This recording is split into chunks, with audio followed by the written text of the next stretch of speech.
ეგვიპტელ ოსტატს ჰქონდა ქანდაკების შექმნის ორი მთავარი პრინციპი გადასაწყვეტი.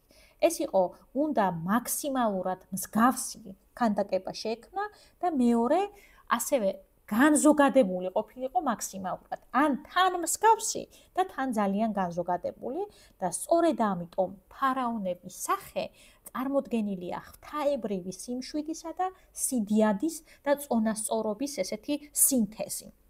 მოდით ახლა ეს პრაქტიკაში ვნახოთ, რას წარმოადგენდა.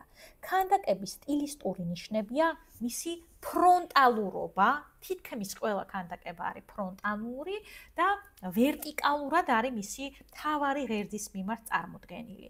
მიუხედავად მთავარი რელიგიური მოთხოვნა იყო ის, რომ სრული ტანით უნდა ყოფილიყო გადმოცემული და შესაძლოა ყოფილიყო ფეხზე მდგომი, აუცილებლად წინ გადმოდგმული ნაბიჯით და წინ გადადგმული უნდა ყოფილიყო მარცხენა ფეხი.